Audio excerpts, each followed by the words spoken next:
сокровишта, владика жизни, подателю, приди се, не се ни очистимеца, кея скверни, спаси, блажи души наша. Слава Отцу, Сину, Духу и Христу, веки веков, Господи, Господи, помилуй.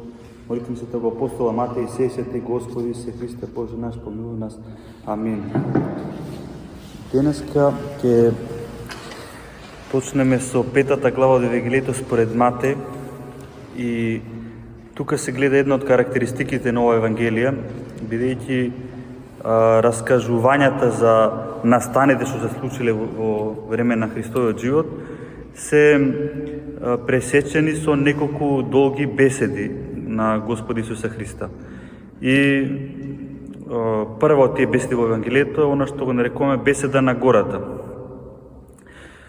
Бидејќи овде само Господ зборува и зборува за некои, да кажеме, многу длабоки, битни работи, во однос на толкувањата има многу голем материјал. Значи, тука може со денови да се зборува и книги да се пишуваат и сигурно се напишани некои книги само за оваа беседа на Господи Исуса Христа. Ние ќе поминеме само на кратко преку овие, да кажеме, Господови поуки, а има уште многу за тие што сакаат повеќе, да кажеме, да се задлабочат, има уште многу работи што може да се проучуваат. Така што ние ќе го кажеме само она што е, да кажеме, главно сега, а другото ќе го ставиме за секој што има желба понатаму да навлегува во тоа. Оваа глава почнува со следниот стих. Кога го виде народот, Исус се искачи на гората и штом седна, неговите ученици се приближија до него. Толкувањето вели, Господ искачил на гората, односно на планината, за да на своите ученици, кои што го оставаат земното и се стремат кон небесното, да им го предаде учењето за небесните заповеди и штедро да им го раздаде со божествениот дар, како што претходно и Давид посведочил, велејќи, оној кој дал закон, ќе даде и благослов. Друг толкувач е Теофилак Охридски вели, се качил на планината, поучувајќи не со тоа, ништо да не правиме за да се покажеме.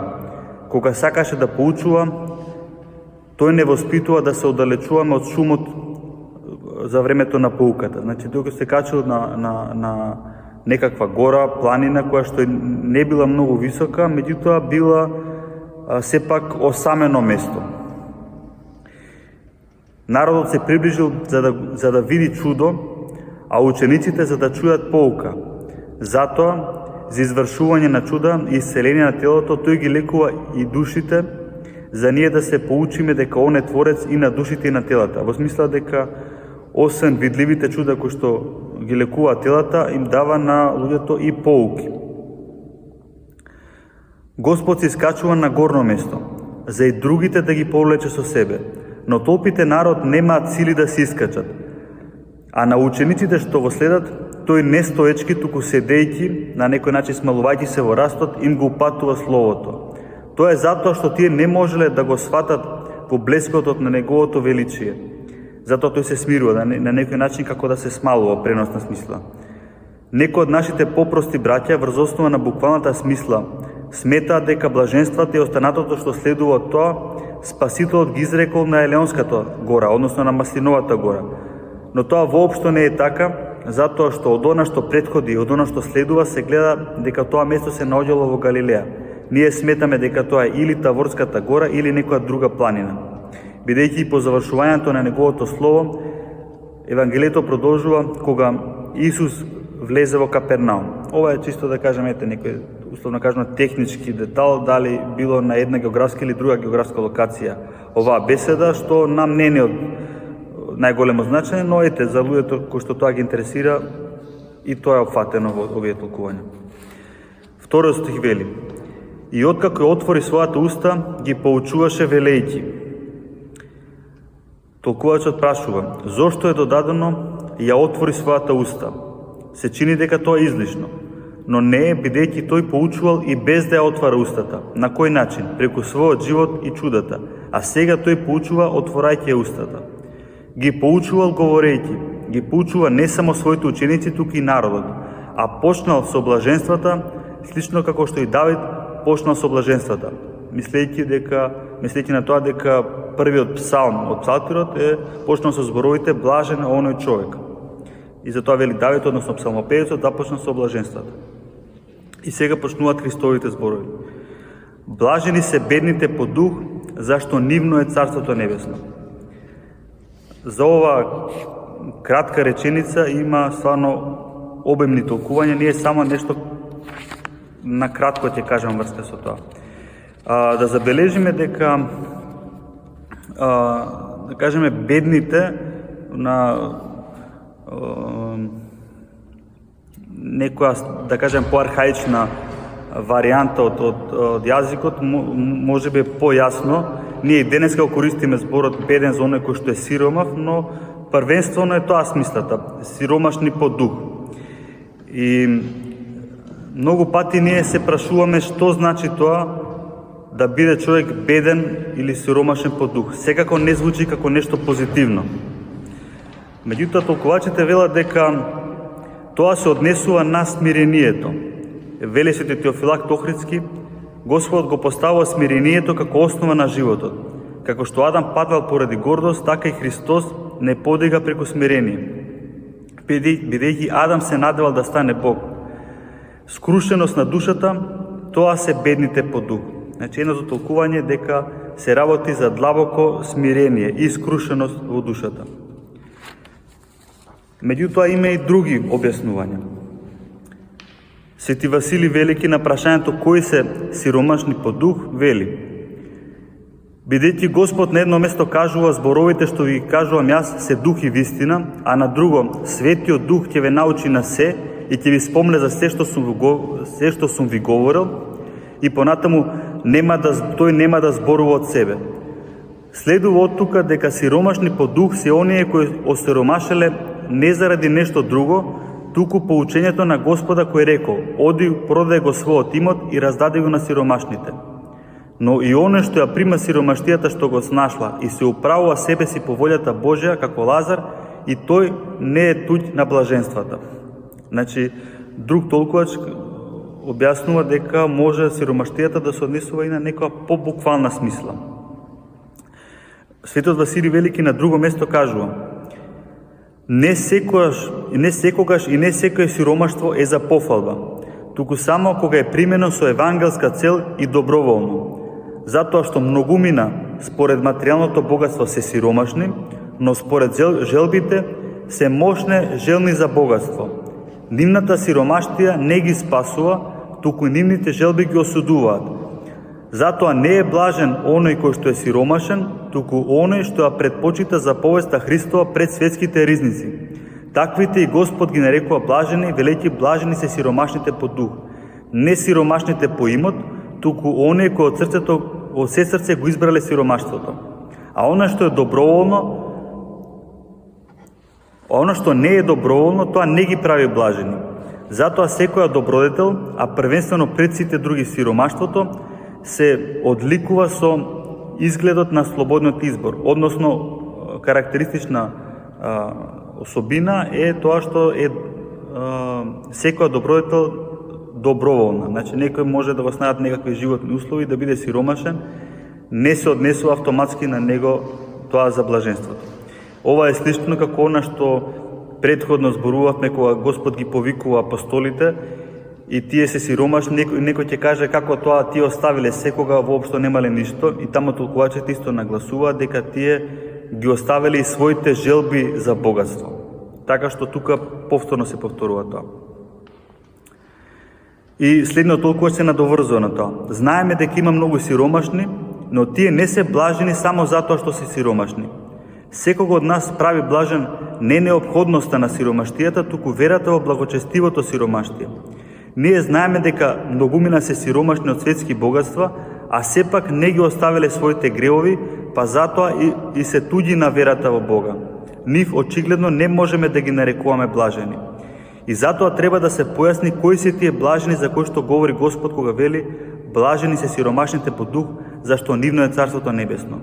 Тој укажува дека блажени се оние кои ги презреле богатствата на светот и ја отфрлиле имотноста од светот, за да станат богати во Бога.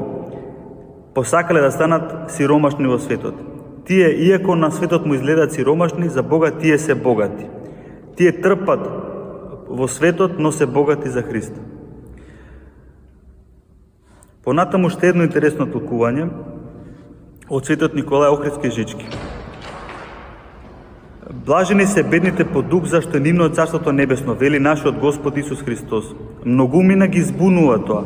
Збунети се зашто ја мешаат тесноумноста на слабо развиените луѓе со бедноста која Христос ја пофалува.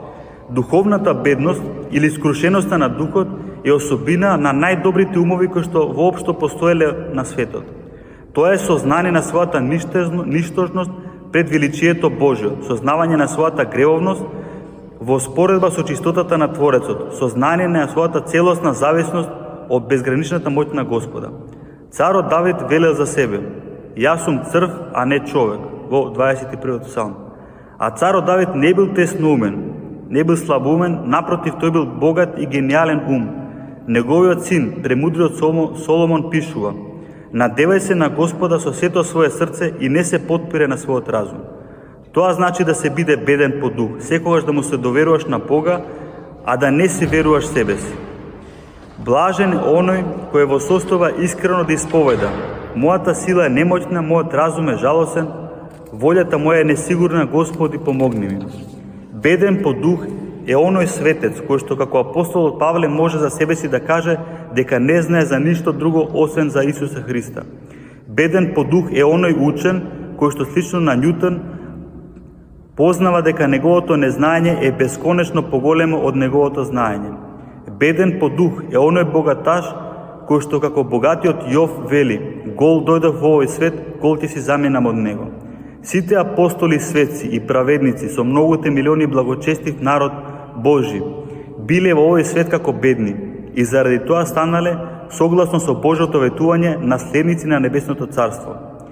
Треба да се смета како теснouмен не оној човек кој што е ограничен во знаењето, туку оној кој се фали со своето знаење.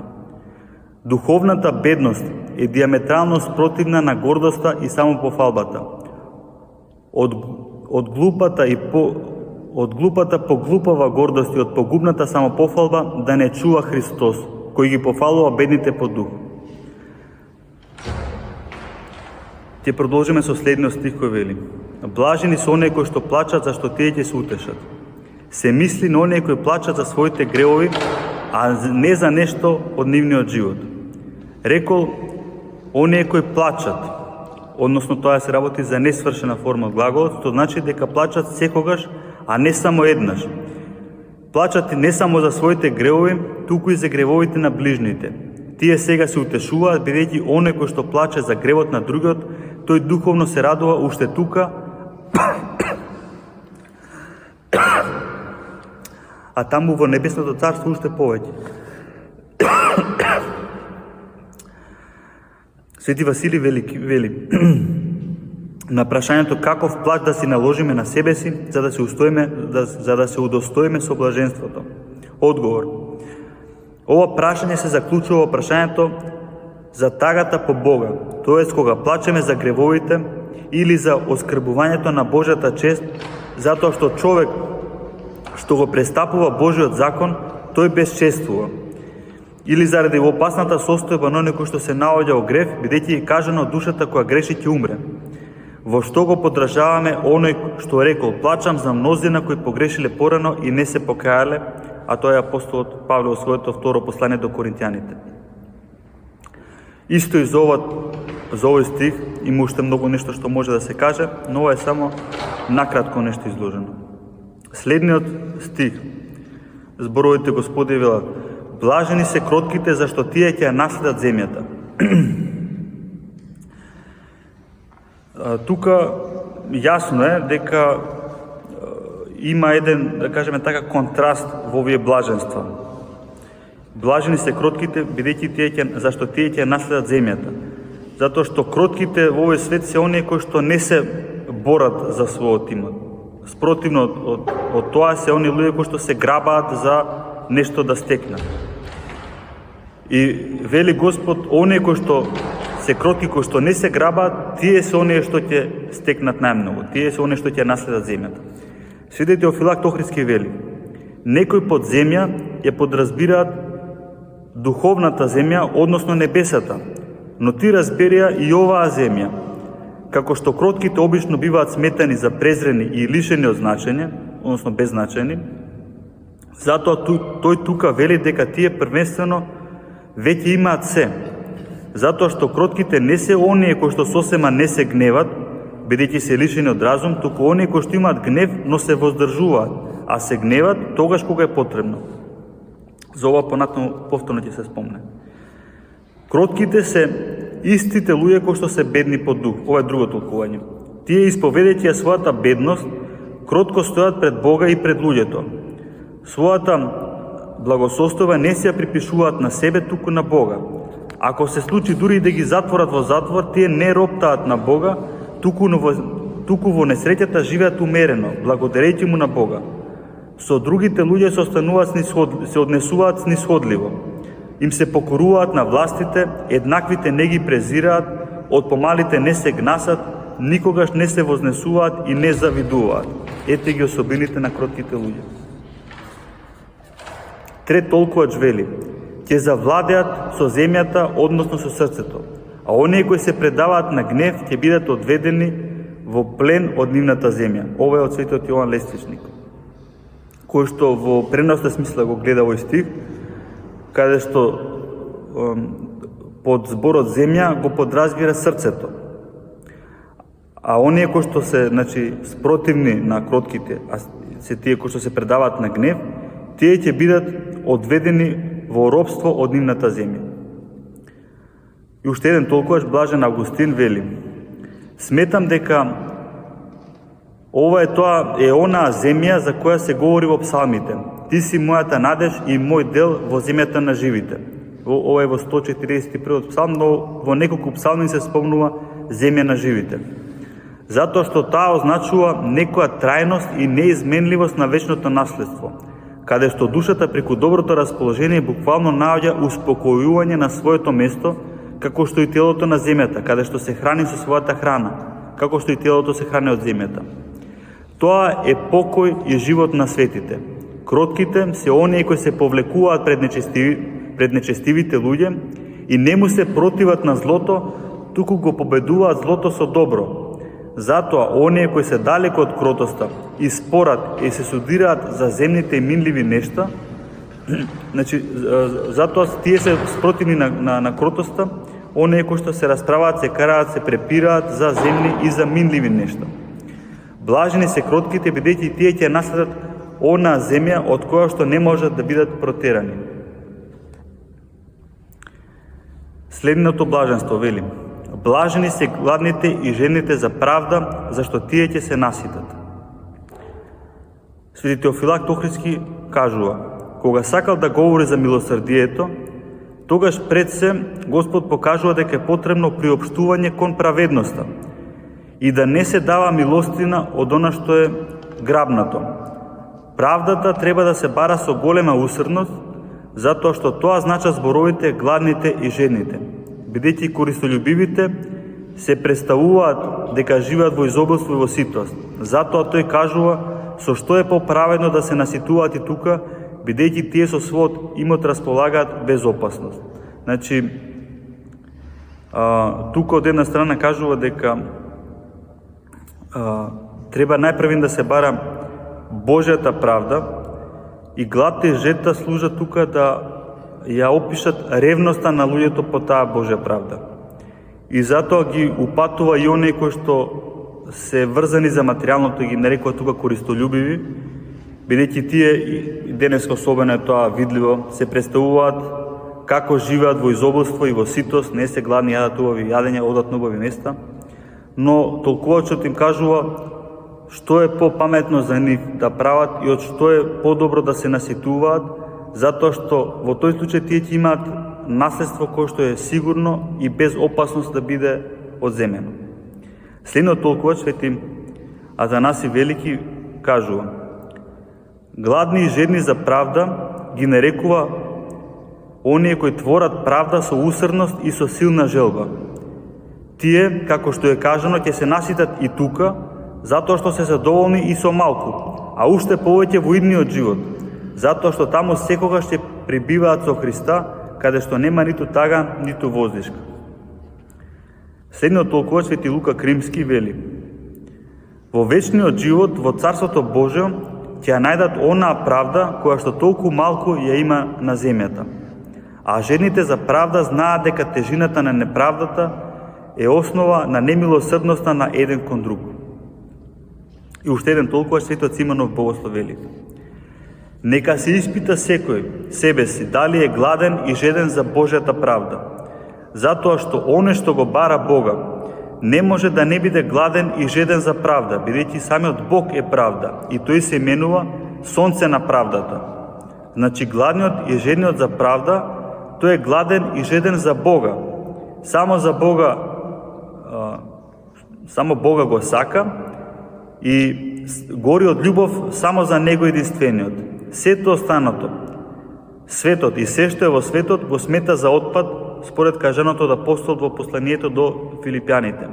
А почестите човечки и пофалбите ги смета за срамота и не ги прима ниту во умот и сосема не ги чувствува.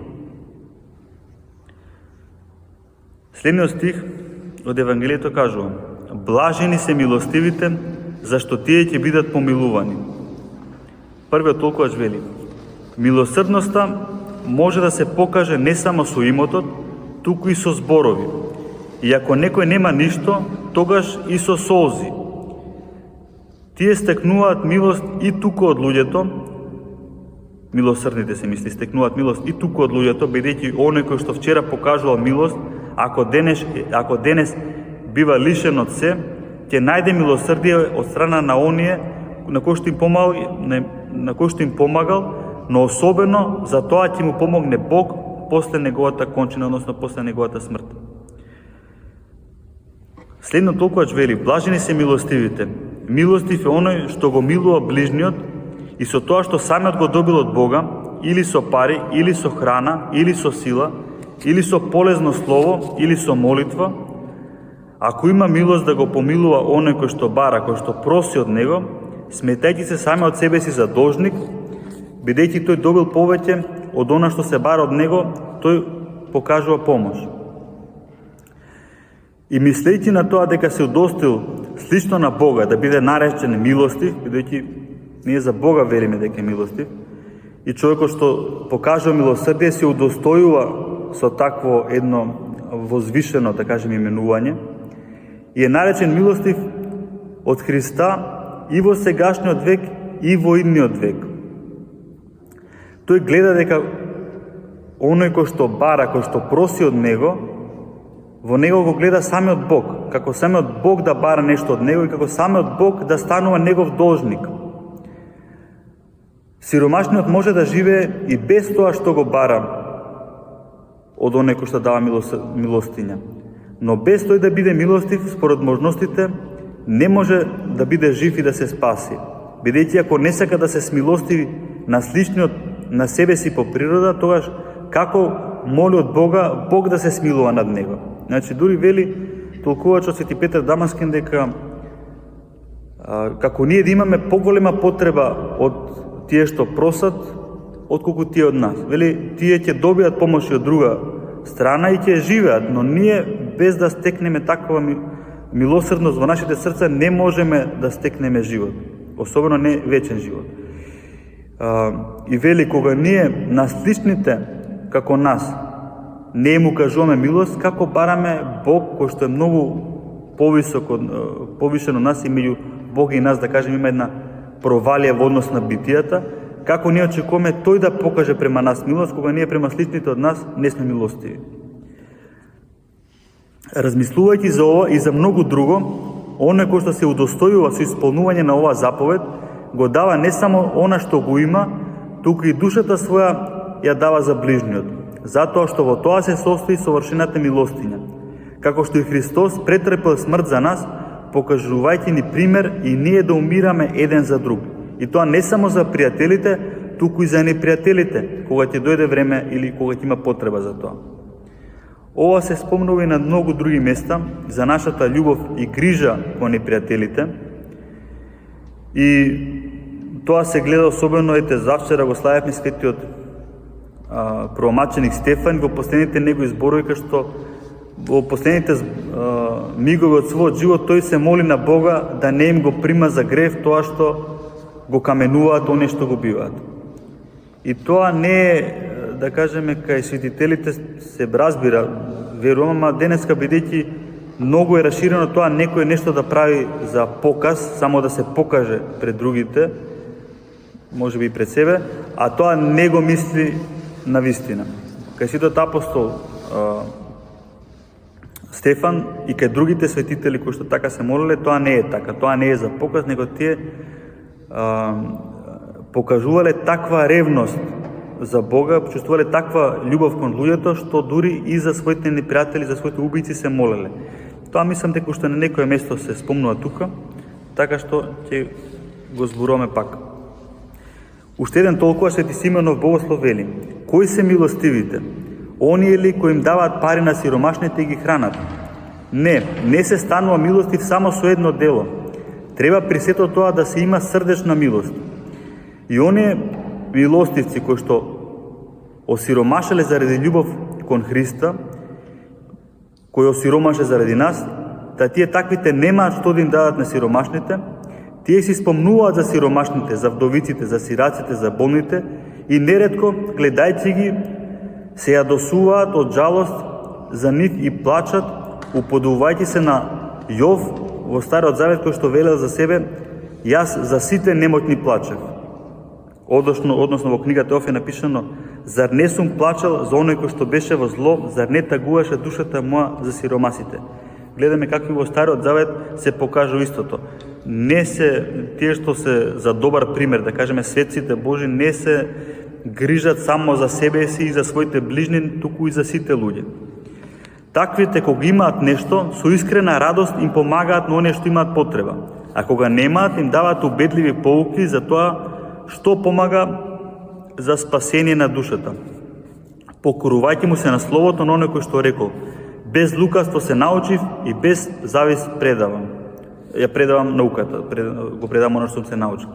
Значи, толкувачите тука сите кажаа дека не е милостињата само во материјален смисол. А јас сепак би кажал дека еден голем дел е материјалниот смисол.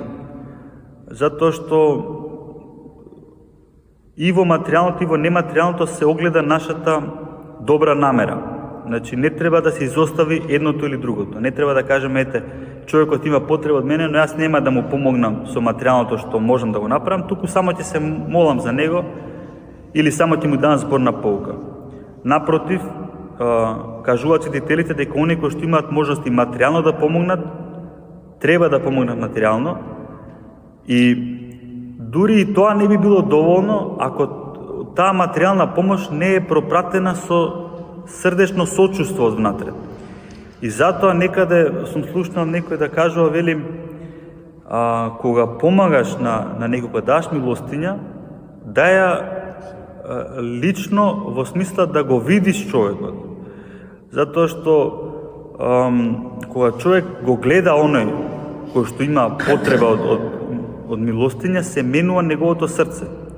А ако ние, например, само дадеме помош за, не знам, гладните во Африка, кој што порано се правеше, веројатно и сега уште, и тоа е добро секако, но тогаш ние се остануваме сами во својот свет и тие луѓе на кои што сме му кажале помош се некаде далечно, ние само си имаме за себе си една представа дека ете направивме некакво добро дело. А ако одиме, да кажеме, да посетиме некој човек во болница или во затвор или некој друг што има потреба од посета, тогаш ние ќе почувствуваме дека тоа го допири нашето срце и ние не остануваме, така да кажам, затворени во својот свет, туку сме трогнати од Бога да излееме и таа срдечна милост, да не застанеме само на материјалната милост. И како врв на се кажува, оние кои што немаат, ете, некој, да кажеме, се замонаш и тој нема веќе имот и не може некому да помогне материјално.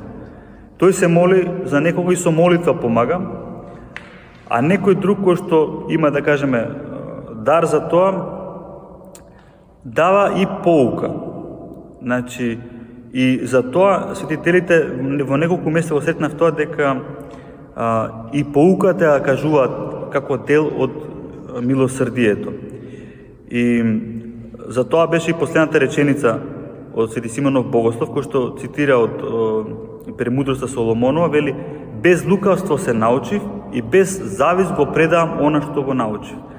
Значи, човек кога поучува, не треба да поучува со такво срце, да го прави тоа со добра волја и со радост, без да се вмеша зависта во тоа, да кажем, ете сега јас нешто научив, сега тој ќе стане исто како мене и затоа не сакам се да му предадам. Или завидувам ако тој дури напредува во таа наука и повеќе од мене.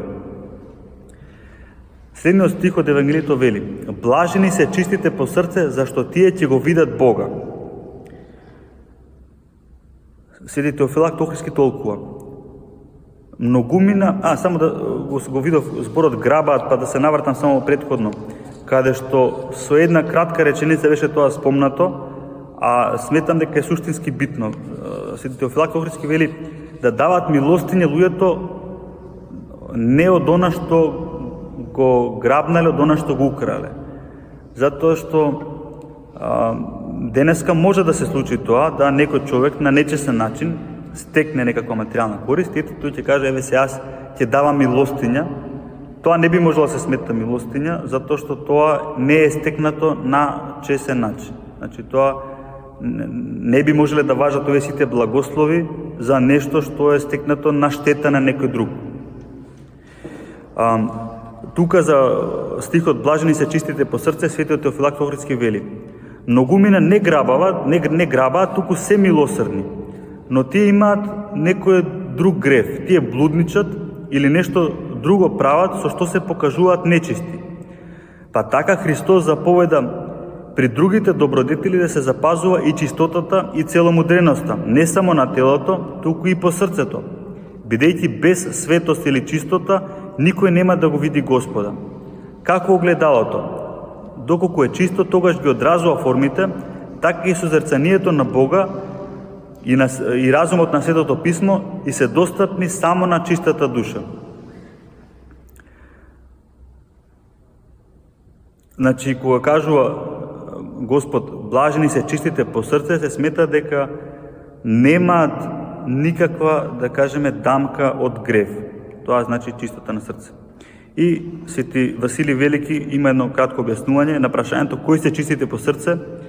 Вели: оние кои во себе не знаат за занемарување на заповедите Божи или за нивно недоволно или негрижливо исполнување. Значи, повторно се работи за тоа дека чистите по срце се оние кои што ги исполнуваат сите заповеди, не една или друга.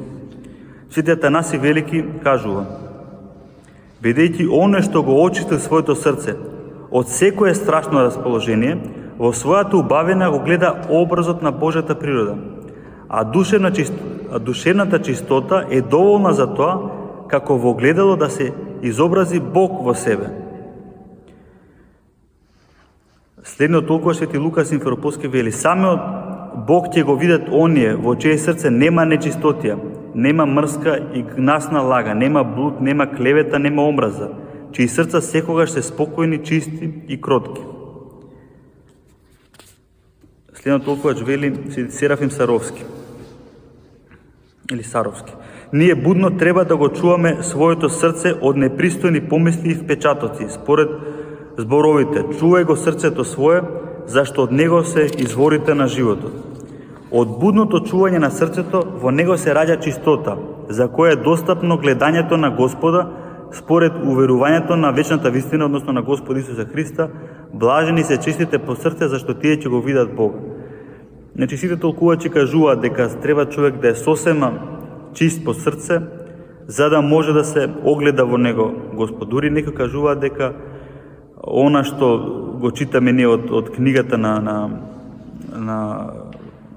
пророкот Мојсе, книгата Битие, кој што се вели Господ го создаде човекот според својот образ и подобие. Тој образ се гледа кога човек има чисто срце. И затоа кога човек има чисто срце, во него се гледа тој образ Божи, на тој начин се гледа Господ во нивното чисто срце. Следниот стих вели: блажени се миротворците, зашто тие ќе се наречат синови Божи. Толкувачот Свети Теофилак Охридски кажува: под ова се подразбираат само оние кои што живеат, не се подразбираат само тие кои што живеат во мир, туку и оние кои што ги помируваат непријателите. Миротворци се и оние кои со поучување ги обрнуваат кон вистината непријателите Божи. Таквите се нарекуваат синови Божи, затоа што единородниот син Божи не помирил нас со Бога. Значи, миротворците се оние кои што творат мир, прават мир меѓу луѓето кои што се скарани, а уште повеќе ги помируваат луѓето со Бога. На тоа е ставен тука акцент. И затоа, вели, ќе се наречат синови Божи. Затоа што тие му се слични на единородниот син Божи. Свети Кирил Александрски кажува: миротворец е оној кој ја покажува согласноста на Светото писмо, на Стариот со Новиот Завет, уредбите од законот со пророштвата, едни со други евангелски поуки, кои што на другите луѓе им се чинат дека не се во согласност, туку се во спротивност. Затоа, поддржавајќи го Синот Божи, таквиот ќе се нарече син, добивајќи преку своето дело дух на восиновување. Значи, ова е еден друг, да кажеме, аспект, што значи тоа да се нарече човек миротворец. Значи, гледаме дека и двете толкувања се во преносна смисла, не застануваат толкувачите само на буквалниот мир, туку и на помирувањето на човека со Бога, и на покажувањето на согласноста во Светото писмо, на Стариот со Новиот Завет, на пророштвата со уредбите од законот Мојсеев, на еден или друг евангелски дел, кој што на луѓе може да им се чинат дека се во спротивност едни со други, една поука со друг закон, еден дел од евангелието со друг дел од евангелието. Таквиот кој што ги ускладува тие работи, ги објаснува зашто не се во спротивност, и за него се кажува дека е миротворец и ќе се нарече син Божи, бидејќи по својот дух постапува како и самиот син Божи Исус Христос. И уште едно толкување во врска со ова: миротворец се нарекува оној кој што браќата своји, кои се раздразнети од несогласици и меѓусебно непријателство, ги преведува кон мир, кон согласност и кон љубов. При тоа треба да се каже дека оној кој што советува мир спротивен на Божиот закон, таквиот миротворец е проклет, а не блажен. Значи, туку уште еден аспект на тоа дека постои и мир кој што е спротивен на Божиот закон. А така може да замислиме дека такви ситуации се многу, каде што, например, се случува некое беззаконие, некаква неправда, и ние ќе кажеме: ете, ќе бидеме мирни и ќе гледаме, нема да помогнеме. Таквиот мир не е благословен. И затоа се вели таквиот миротворец е проклет, а не е блажен. Миротворец сега, ако може тука и во наводници се стави. Следниот стих од Евангелието вели: блажени се гонетите заради правда, зашто нивно е Царството Небесно. Теофилак Охридски толкува: не се само мечениците гонете, туку и многу други заради укажувањето на помош на навредените и воопшто за секаква добродетел, затоа што секоја добродетел е правда. Крадците убијците исто така се гонети, но сепак тие не се блажени. Значи, вели, не се само мачениците прогонувани, туку сите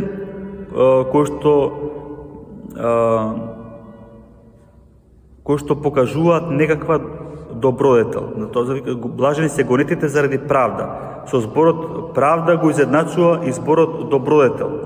И кажува дека луѓето често биваат навредувани, прогонувани, затоа што се трудат да имаат христијански добродетели. Свети Димитри Ростовски вели: гонети навредувани се оние кои за правдата, односно за словото на Христовото Евангелие, од луѓето трпат секакво зло, трпат прогонство, навреди, окови, затвори, маки, па дури и смрт. Таквото страдање за правдата е големо сведоштво за љубовта кон Бога. Затоа што како може да не го љуби Бога оној кој што и самиот е спремен да страда за неговата правда? За тие добродетели за кое ветено блаженство треба вака да се размислува. Најпрвин, добрите дела се поврзани меѓусебно и едното без другото не може да постојат. Кој сака едно добродетел, тој ќе ги има и сите останати. А кому му недостасува една, тој ќе ги изгуби сите останати. Потоа, ако уште треба да се верува дека оние кои што прават добрини не стекнуваат само вечно блаженство на небесата, туку и тука имаат благосостојба, стекнувајќи ги со Божјото благоволение и во овој живот привремените богатства. Значи, повторно правда се нарекува секоја добродетел. И повторно се спојува тоа што го кажавме за чистото срце, дека човек кој што тежне кон една одредена добродетел, тој ќе ги стекне и другите. А на кому недостасува една, тој ќе изгуби сите. Така што треба ние да се трудиме да ги поправиме сите наши слабости, а не само одредени слабости. Свети Симонов Богослов додава: кога ќе чуеш блажени се гонетите заради правда, испитај се себе си и види дали си претрпел некакво гонење заради заповедите Божи. Бидејќи според апостолот, сите кои сакаат да живеат побожно во Христа Исуса ќе бидат гонети. Светот Симонов Богослов кажува дека дури е тоа мерка за тоа дали сме ние навистина христијани. Затоа што, вели апостолот, сите ќе бидат гонети. Не повеќето, туку вели сите.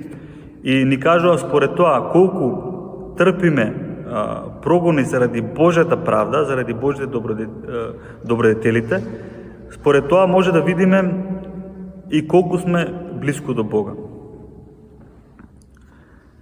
Следниот стих вели: блажени сте кога ќе ве срамат и прогонуваат и кога лажно ќе говорат против вас секакви лоши зборови поради мене. Толкувачот вели: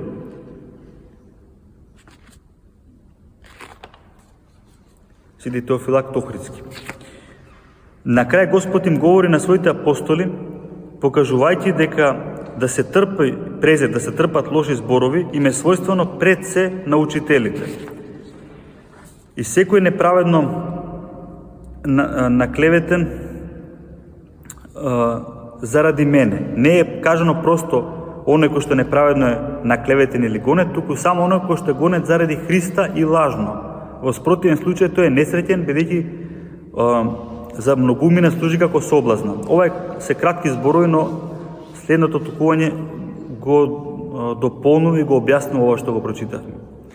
Следното тукување од Исидор Пелусиот вели: Владиката Христос ги нарекува блажени оние кои што заради него трпат прекори во нешто, дали јавно, дали тајно, само доколку прекорителите се покажуваат дека лажат за тоа.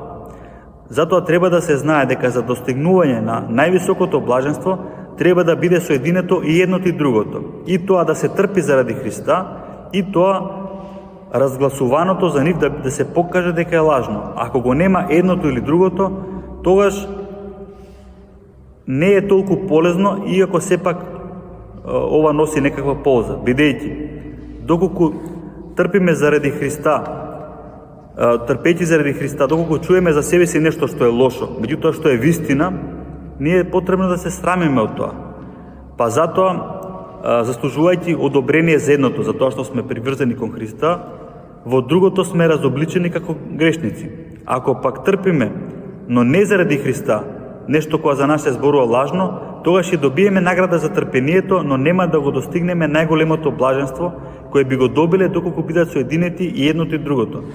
Гледате како она што беше кажано во некоја една кратка реченица, всушност треба да се објасни малце подолго. Или човек треба, читајќи го тоа, да се посвети повеќе на секој зборче од тие реченици. Бидејќи исто тоа го кажа Светот Теофилак Тохридски на многу пократок начин.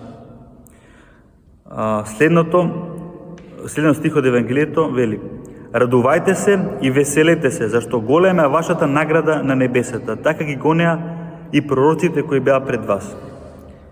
Свети Теофилак Тохридски вели: Господ не говорил за велика награда за другите добродетели, туку сега кажал за неа, покажувајќи ни со тоа дека да се поднесува прекор е велико и најтешко дело, бидејќи многумина и самите себе си се лишиле од живот. И Јов, поднесувајќи ги другите искушенија, особено бил смутен тогаш кога неговите пријатели го навредувале како Божем тој да страда заради своите греови. Значи, укажува толкувачот тука дека трпењето на неправда, на укори, лажно, е нешто што на човека му паѓа многу тешко. И затоа вели дека е тоа, да кажеме така, најголемото блаженство. Затоа Христос си кажува: радувајте се и веселете се, зашто голема е вашата награда на небесата.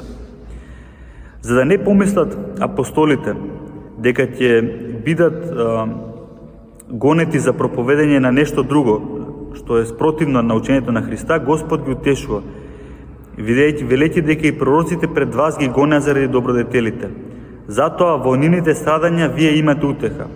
Значи, повторно се осврнува толкувачот на Стариот Завет, дека и во Стариот Завет пророците не беа секој пат умилени. Многу пати знаеме дека беа гонети. Знаеме за светот пророк Илија, кој што многу ние го славиме, да кажем, во Македонија, дека тој беше гонети, го бараа да го убијат. Иако ние знаеме дека е тој еден од најголемите пророци.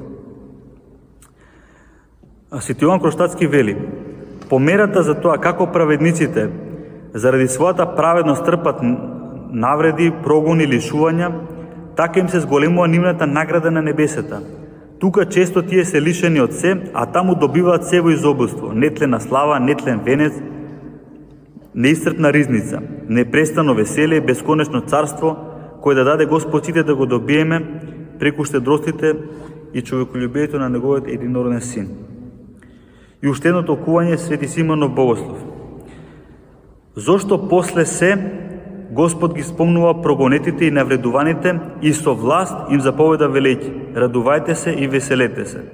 Затоа што само оној кој покажува покаяние достојно за неговите греови, а од покаянието станува смирен, секојдневно плаче, кроток е, од сета душа гладува и жедне е за сонцето на правдата, бива милосрден и сострадува до толку што сите страдања, скрби и болести на другите ги смета за своји собствени. Тој се очистува со плач и го гледа Бога, се прилепува до Него, станува вистински миротворец и се удостојува да се нарече Син Божи. Само оној кој се сторил себе си таков, може и кога ќе биде прогонет, тепан, навредуван, наклеветан и кога ќе слуша секаков лош збор за себе, со радост и со неискажливо веселие да го истрпи сето тоа. Знаејќи го ова, владиката и наш Бог прогонетите ги ублажил, ги нарекол блажени после сите и така решително им рекол: радувајте се и веселете се. Кој пак не стана таков, може ли да го поднесе сето ова? Не може. Значи, Свети Симеонов Богослов кажува дека како да има една градација во овие блаженства, како да е секое претходно блаженство неопходен услов да се стекне следното блаженство. И затоа кажува дека откако човек ќе ги стекне сите оние работи што ги слушнавме, само тогаш тој ќе може да се радува и да се весели кога некој го навредува, кога некој го тепа, кога некој го прогонува. И тоа е навистина така, затоа што секој човек има свој пат, да кажеме, кон Бога. И ние знаеме дека кога сме почнале да одиме по тој свој пат кон Бога, не сме биле веднаш спремни на оние работи кои што сега може да ги правиме со леснотија. Значи, секој пат се работи за еден пат, за едно напредување. Сме почнале од нешто малку, па достигаме до нешто повеќе. И како крај на сите блаженства е ова кое што е трпењето на неправдите.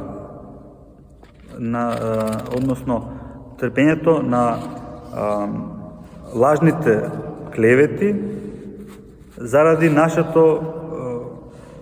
нашата упорност во запазувањето на Божите заповеди. Следниот стих од Евангелието вели: вие сте солта на земјата, но ако солта го изгуби вкусот, со што ќе се осоли? Таа веќе не е за ништо, освен за да се фрли надвор и да се изгази од луѓето. Толкување. Пророците биле праќани кон еден народ, а вие сте сол за сета земја. Сол која ги укрепува слабите со поучување и разобличување, за да не раѓаат постојано црви. Во поглед на тоа, не ги отфрлете жестоките разобличувања, дури и да ве мразат и да ве гонат. Ако учителот само прегрнува, односно не разобличува, не исправа и е мрзелив, тогаш со што ќе се посоли, односно како ќе исправи?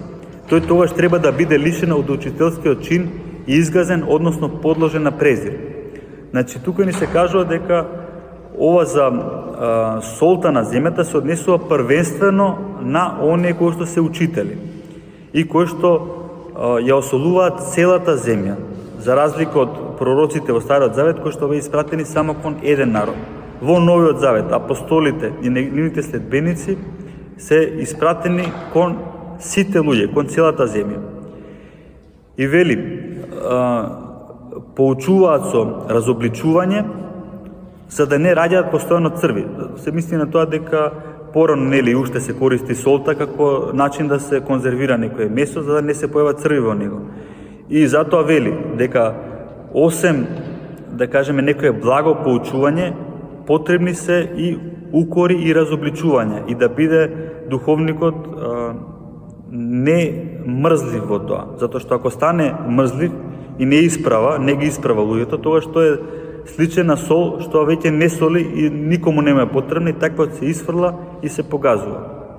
Свети Јован Кронштадтски вели: доброто свештенство во општеството е она што е душата во телото. Доколку го нема, општеството ќе биде безличен, смрдлив труп. Во таа смисла е кажано за апостолите и за нивните наследници: вие сте солта на земјата. Општеството треба да го уважува свештенството и да ги задоволува нивните потреби, за свештенството без тага да го поминува своето возвишено служење и да го благослови Господ самото општество заради Божите служители. Значи, гледаме како повторно исто сваќање на тоа дека солта се однесува на учителите. Меѓутоа има и друго сваќање. Свети Кирил Александрски вели: сол го нарекува расудувањето, со кое е исполнето апостолското слово. Бивајќи постојано во нашите души, тоа во нас го вселува словото на мудроста, кое заради својот вкус и пријатност се споредува со сол. Затоа што како што без сол не се јадат ниту лебот, ниту рибата, така и без апостолското разбирање и наука, секоја душа е безумна и нездрава и негодна за Бога. Значи, тука имаме друго сваќање на кое што нормално не го кинува претходно кажаното, туку му дава уште една додатна смисла, дека солта е расудувањето и апостолското слово. И ако ние не го примеме во нашата душа тоа апостолско слово, тогаш нашата душа станува безумна или станува безумна и нездрава и не му е угодна на Бога. Следниот стих: вие сте светлината на светот. Не може да се сокрие град што се наоѓа на врв планина. Толкување: најпрвин сол, а потоа светлина, бидејќи она што ги разобличува сокрените дела е светлината. Светлината е она што прави се да биде јавно. Апостолите не просветлиле само еден народ, туку светот во целост. Господ ги поучува да се подвизуваат и да внимаваат на својот живот, затоа што на нив сите ќе гледаат. Не мислете, вели тој, дека ќе се сокривате. Вие ќе бидете на виделина, затоа обратете внимание на тоа да живеете непорочно, за да не бидете соблазна за другите. Тука повторно се однесува на учителите, ова толкување. Вели, од една страна, да, вие светите и ги разобличувате сокрените дела во светот, но од друга страна, вие сте видливи за светот и светот ве гледа и внимавајте како живеете, внимавајте што правите, затоа што ако не живеете исправно, вие ќе бидете лош пример и причина за соблазна на другите. Свети Кирил Александрски вели: како што тој, односно Господ, е вистинската светлина, а сепак тоа достоинство им го дали на другите велејќи: вие сте светлина на светот, така бивајќи свет, само Он, заедно со Бога Отецот и Светиот Дух, како од својата собствена полнота им дарува и на причесниците негови осветување. Односно, Господ кажува, Господ е вистинската светлина, а сепак по свој дар им дава слично достоинство и на другите, да се нарекуваат свет, да се нарекуваат светлина, и не само тоа, туку им дава не само светлина, туку им дава и светост. Иако знаеме дека свет е само Господ Исус Христос, заедно со Бог Отецот и Светиот Дух, сепак тој им дава светост и на оние кои што се негови причасници. Следното толкување од Светот Јован Златоуст вели: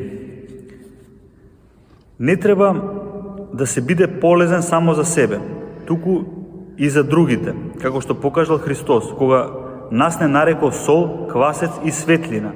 Тие нешта се полезни и добродетелни за другите, бидејќи светилникот не свети сам за себе, туку за оние кои што се наоѓаат во мрак.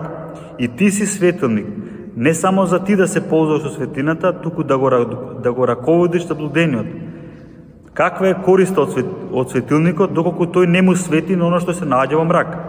Каква е ползата за христијанинот, доколку тој на никого не му носи корист, никого не го раководи кон добродетел? Слично и солта не се одржува само себе се, туку ги укрепува и телата кои гнијат, не допушта да се расипат и да исчезнат. Така и ти, штом Бог те направил духовна сол, тогаш поддржувај ги и укрепувај ги членовите кои гнијат, односно безгрижните и неработливите браќа, избавувајќи ги од безгрижноста како од некоја гнилост и соедини ги со останатото тело на црквата. Повторно, солта се однесува за оние кои што поучуваат. Следниот стих од Евангелието вели: ниту пак светило се пали и става под поклопец, туку на светилник, да им свети на сите во домот.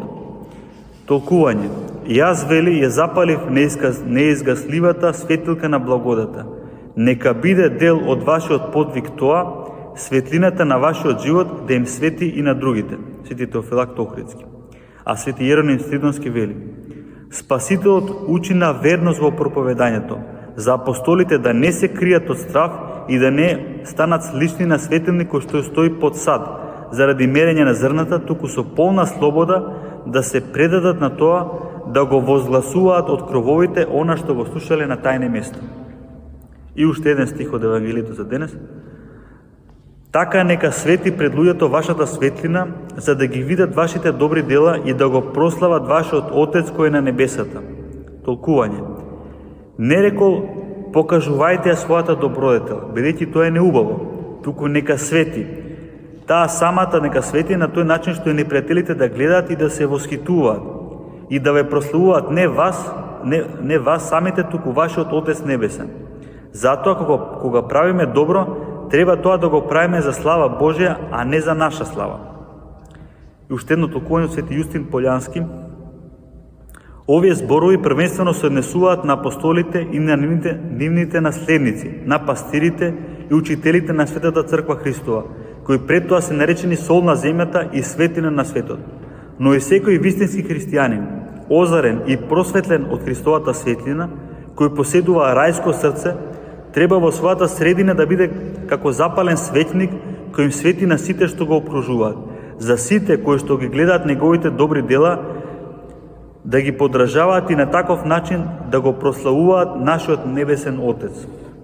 Иако првенствено овие сите споредби со солта и со светлината и со запалениот светник се однесуваат првенствено на апостолите, на свештениците, на учителите од црквата, тие се однесуваат и на секој христијанин.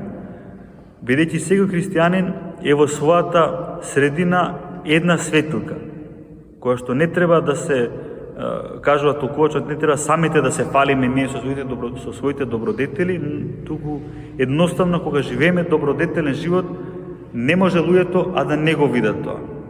Така што така ќе се шири светлината, да кажеме Божја, што луѓето ќе ги гледат нашите добри дела и заради тоа ќе го прославуваат небесниот Отец, односно нашиот Господ. Не е спомнато спротивното, но јасно и спротивното. Кога ние кои што се нарекуваме православни христијани правиме нешто што е недолично, луѓето кои што не се православни не гледат од страна, се случува да кажат: ако е ова православие, јас не сакам со ова да имам ништо. И тоа, за жал, многу пати во историјата се случувало со христијаните воопшто, не велам само со православните, може уште повеќе со други некои неправославни христијани кои што покажувале таков лош пример што луѓето заради нив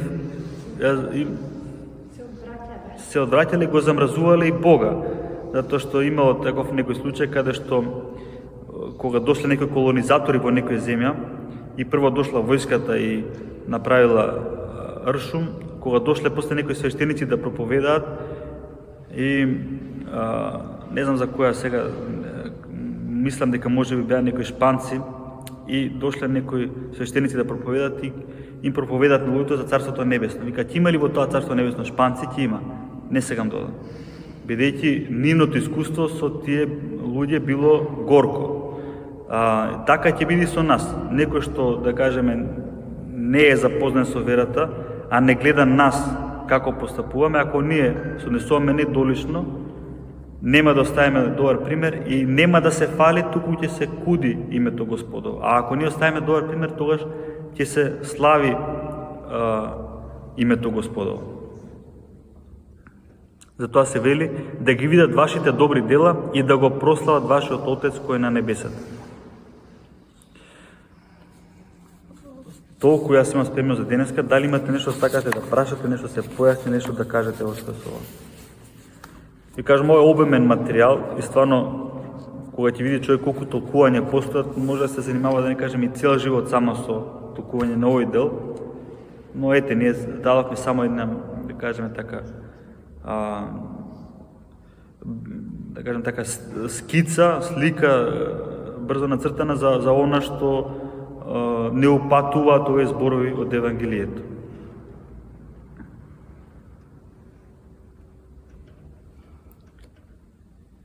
И јас само ќе додадам уште нешто.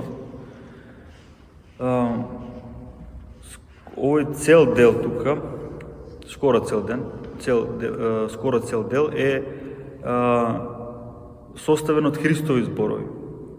И гледаме колку многу богатство се крие скриено во тие Христови зборови. И за тоа е потребно човек да го чита Евангелието.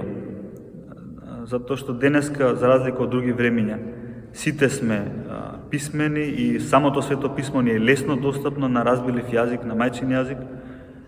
И е просто чудно како луѓето денес немаат, или некои луѓе немаат интерес да знаат што е тоа што Господ го правил и што е тоа што Господ го поучувал.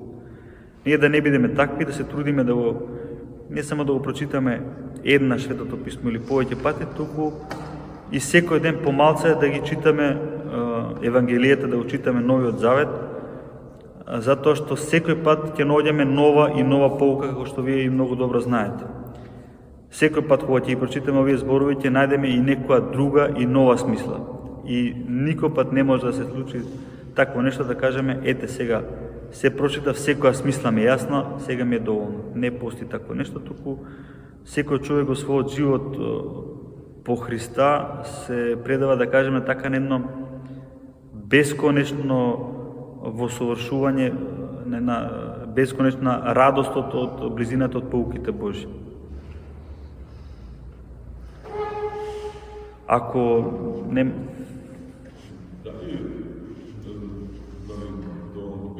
Дали се исправни православци или христијани, оние кои што следат или пратат одредени као луѓе кои што идат во црква или кои што идат као например некој баба, тетка, некои видовњаци кои што ги усмеруваат на некој правец, дали се тие исправни православци или христијани? Например, има некој се, јас сум чул за некој си Тулео Перец, кој што гледа и тоа и кажува што треба да прави, као земеш ова, ставиш пеперница, стапреш, она е некоја близина на твојата фамилија, вие тако и тако фактички ги раскарува меѓу себе вако блиските у фамилијата, речено. Дали се тие исправни, како искористат правилно решение, вако дали се тие прави православци или христијани кои што пратат така, например, бабите до цели, тешки некои. За жал, во нашето обкружување тоа е многу расширено и многу пати се случува луѓе да мислат дека за такви личности, гледачи, бајачи и слично, дека се од Бога тие луѓе. И дури наоѓаат и некои зборови од Светото писмо за да си го поврзат тоа, ете, за нив пишува во Светото писмо. Не пишува ништо добро за нив во Светото писмо, а она што се однесува на Божите слуги, како што слушнавме од овој дел, се однесува на апостолите и на нивните следбеници. Нивните следбеници се свештенослужители, свештеници, духовници. А овие што ги спомнавте се надвор од тој број. Значи, тие се некои луѓе кои што не се ниту свештеници, не се ниту во црквата, некој пат не се ни, да кажеме, може да работи за жени гледачи, а ние немаме женско свештенство, да кажеме. Така што гледаме дека по ниеден критериум не се вклопуваат во она што се Божи слуги. И многу е, не само што не е христијански, не е православно да се следат и луѓе да се оди кај нив, туку е многу опасно. Затоа што ние како луѓе сме истовремено и материјални и духовни битија. Со нашиот дух ние сме во допир со духовниот свет. Во духовниот свет постојат и Господ и ангелите, меѓутоа постојат и паднатите ангели, односно демоните. И ако некој, например, добива духовна помош што не е од Бога, да нема трет извор од кај да биде, ако не е од Бога, тоаш е од непомјаникот. Така што сите оние луѓе кои што им се обраќаат на таквите гледачи, бајачи, гатачи, одат кај самиот ѓавол да бараат помош, а ѓаволот никој пат нема да им помогне. Дури навидом да им се чини дека добиваат некаква помош, тоа ќе се покаже дека, и тоа многу брзо ќе се покаже дека не е помош, туку е само влошување на состојбата. И ова е многу битна тема, која што кај нас сметам дека не доволно се разговара, затоа што луѓето не сваќаат колку може да добијат духовна штета од дури некој пат и дури без да одат на такви места, само иницијативно кога се занимаваат со нешто што не е христијанска духовност, не е духовност од Бога. Не сваќаат дека се играат со оган. Например, еве денеска станува популарно кај нас, не знам, празнувањето на некакви си странски и наметнати празници, кај што се маскираат луѓето во некакви страшни суштества, кои што имаат обличе на демони. И сега тоа им станува на луѓето нешто што не ги плаши и дури им станува симпатично. И тоа е една голема замка. Да ти е тоа симпатично, тоа е како да ти е симпатично кога ти стоиш на пат и према тебе оди забрзан шлепер. И ти кажеш, и шо убаво шо оди на камера забрзан шлепер. Не сваќаш дека тоа ќе те погуби. И еден од оците што баш овој пример го кажува, вика со таа разлика што забрзаниот шлепер не сака да те удри и да те погуби, а демонот сака да те удри да те погуби. Значи, кога ние тие работи сме немарни кон таа духовна реалност, последиците знаат да бидат страшни. И тука и во нашиот храм има доедно луѓе кои што се има, да кажеме така, изгорено од некои такви работи, дури неверојатно колку лесно може да човек да се изгори. Дури не мора ни да оди кај тие бајачи и гатачи. Само да се занимава, да кажеме, со нешто што не е од Бога. Дури да слуша за таква некоја духовност. А уште повеќе оние кои што се дрзнале да отидат таму, тие како да бараат помош од ѓаволот, никој пат нема да добијат. За жал тоа не го сваќате. Не само што мислат дека тоа не е од ѓаволот, мислат дури дека е од Бога. Не е од Бога. Ако повторно ќе кажам, ако некој мисли дека е од некоја трета сила, не постои во духовниот свет трета сила. Некој од светителите, например, Ава Јустин Попович вели, ние во нашиот живот имаме прост избор. Или сме со Бога, или сме против Бога. Нема трет пат. Извинете. Оние кои што мислат дека бираат трет пат, всушност многу често завршуваат да се против Бога. демона да ги заведува да мислат дека ето они се некаков неутрален пат, не постои неутрален пат. И се тоа вака може да звучи сурово, може да звучи, не знам, многу строго, но тоа е реално. Она што јас да кажем би рекол како некаков совет е дека овие строги сурови зборови кажуваме кога некого се трудиме да одвратиме од таков лош пат. А кога некого се трудиме просто да го привлечеме во црквата, ние почнуваме со укажување на богатството кое што се крие во црквата, да ги заинтересираме луѓето да ја засакаат црквата, знаејќи какво духовно богатство се крие. Не е толку продуктивно, сметам, тоа да влезе некој црквата од страф, од некаква казна. Туку гледаме дека сите толкувања, сите светители зборат за љубов кон Бога, а љубовта не настанува како резултат на некаков страф. А за овие работи се многу страшни, многу опасни и дај Боже да луѓето се свестат дека е тоа така и да не си играат играчки. Дури и на шала кога се прават некои работи, може таа шала да заврши многу страшно. Ако е така, значи за овие го познавам Дуле кој што го спомнаме, тој доаѓа во црква и секаде. Не ми е позната за среќа. Доаѓа во света битка. Во света нема, добро. Значи, ако е така за овие луѓе кои што се гатачи, гледачи или народот мисли дека Бог ги има создадено и да помага, тогаш сите тие ќе ги спомнуваме и во светите евангелија. Ние немаме таков пример во светото евангелие каде што Бог не насочува да одиме и кај такви луѓе кои што сами се определиле дека можат да... Тоа е сосема точно. За жал, постои и погрешно сваќање и погрешно толкување на Евангелието. Има луѓе, јас имам мои блиски луѓе кои што баш во однос на оваа тема има погрешно сваќање. Мислеа дека тие луѓе што се бајачи катачи се од Бога оставени и наоѓа дел од писмото кај што вели Господ ќе си остави свои луѓе, не се однесува на тие луѓе.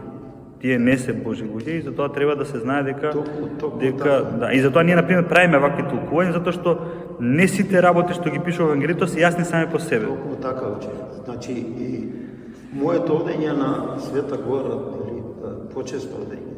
Токму и таму се прават вакви проповеди на секоја слава што ја има, нели еден манастир и доаѓаат деспоти, односно владици и учествуваат во едни вакви дискусии, во едни вакви проповеди, каде што повеќе пати е насочувано токму оно што вие го поставивте денес, нели како тема, како прашање.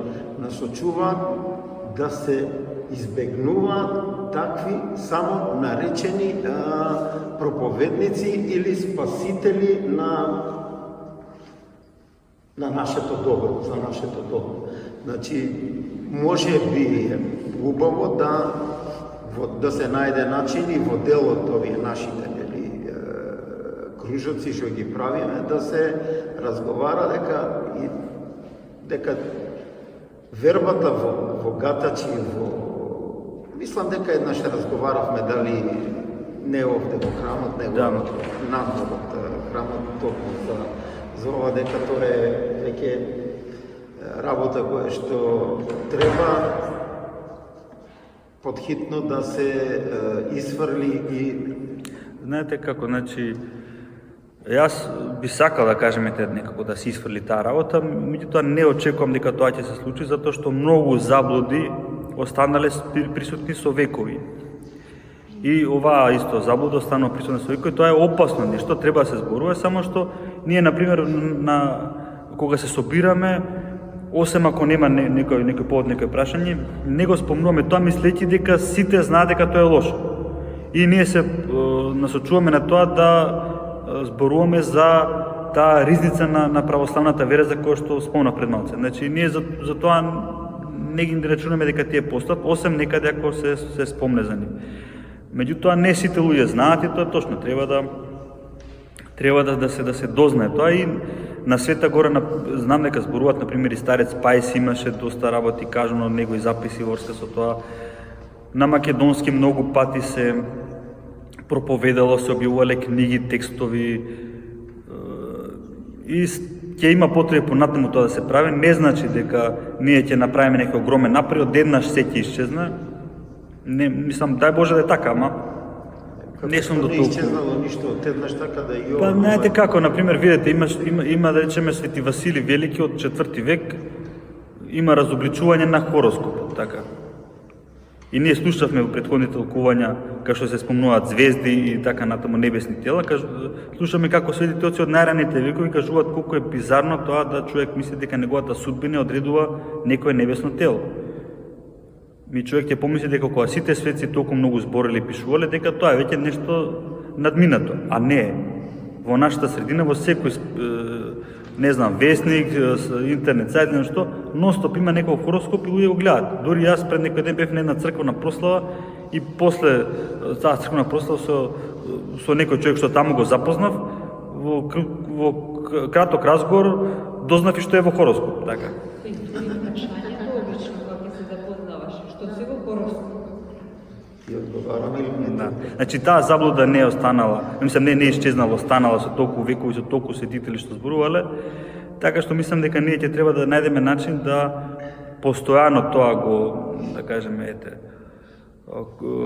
укажуваме на тоа, да го взненуваме. Многу луѓе не знаат, и луѓе од црква, луѓе доаѓаат на литургија, луѓе се исповедаат, се причестуваат и ќе им се случи да отидат на такво место. И тоа мора да се знае дека е голем грев. Значи, за тоа следува и соодветна епитимија која што не е мала, затоа што тоа е како човек да иде од кај Бога директно кај демонот. Тоа е истото и со темпларите и со масоните. Добро, Само се праша заради тоа што на претходната година за светениките на Слава Гора манастирска и кои што на секој слави манастирски каде што доаѓаат во градовите, конкретно светениките и мој пријателка, мислам, ја знам што случајно таму се појава и ме вика цело време да викува и во едно довикување ме прашува дека тука има некоја жена која чита молитви. И јас се увишо сум така оштар и строг и во објаснувањето викам и викам се баре читаш извештај, пошто полиција работи. Викам се баре знаеш да читаш извештај, депеш и останати работи. Викам, кога те знаеш така, ама и буѓе вака се, што незгодно ме праша така се. Викам ќе се земеш вино neko, ако знаеш, викам се земеш молитвеник, било кој црква ќе знаеш. Молитвеник ќе читаш оно што не знаеш, ќе се прашаш свештено лице. да, значи, Да, ние како свештеници знаеме да читаме молитви и тоа го пишува, има посебна богослужбена книга која што ги содржи молитвите што ги читаме за разни потреби. Со тоа што не таа сила не ја имаме сами од себе на некој, како да кажем, начин, туку тоа ни се предава нас од Бога преку тоа апостолско преемство, го нарекуваме, наследство на апостолите, кај што Господ им дал на апостолите таква власт, апостолите на нивните наследници, епископите, свештениците се до ден денес. И тоа се прави преку ракополагање, преку таа света тајна на ракополагање. На свештениците им се остава таа власт, да кажеме, да може да читаат молитви, да служат служби. И тие го прават тоа само доколку се во, да кажеме, ракоположени и во, да кажеме, ситуација да се извршуваат тие свети тајни. И не е тоа сила која што човекот има заради својата способност, заради своите, не знам, природни дарови. Затоа што може некој човек да биде денес да биде свештеник, утре ако е рашенет не е свештеник, и тој кој што до вчера правил некои свети тајни веќе не може да ги извршува. Значи не е само техничко прашање, него е суштинско прашање. И затоа е многу чудно кога луѓе одат да им читаат молитви, некои луѓе што не се во свештенички чин, жена очигледно не е во свештенички чин, во православието секако. И треба да се знае тоа. Меѓутоа, за жал, постојат многу суеверија и тоа е еден од предизвиците на црквата кај нас денес, да луѓето се одвратат од таа заблуда и да дојдат, да кажеме така, кон вистината во црквата. А дека ќе постат луѓето, ќе постат дека ќе има некуп заблуди, дали се темплари, дали се масони, дали се не знам нешто што од сега не постои, ќе им текне да постои.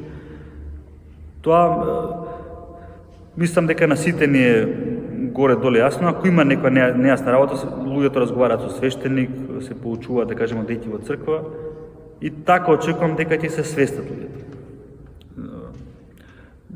Моето очекување, моите желби се тоа да овие работи станат дека овие работи станат поприсутни и попознати во општеството. Исто како што, например, кога почнав јас да одам во црква, кога почнавме да постиме, немаше баш во продавниците означено дека нешто е посно или не е посно, или кога одиш во пекара па треба објаснено што е посно, што не е посно. А сега веќе тоа е широко познато. Така што мислам дека се надевам дека и за вакви некои духовни, не само технички работи, ќе се прошири таа свест меѓу луѓето и луѓето ќе сватат ова што мислевме ние дека е вака, уствари не било вака, него е поинаку.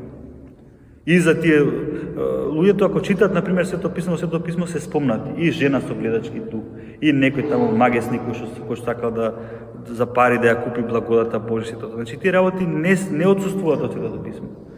Сега луѓето колку читаат и колку внимаваат, колку разбираат, тоа е друго прашање.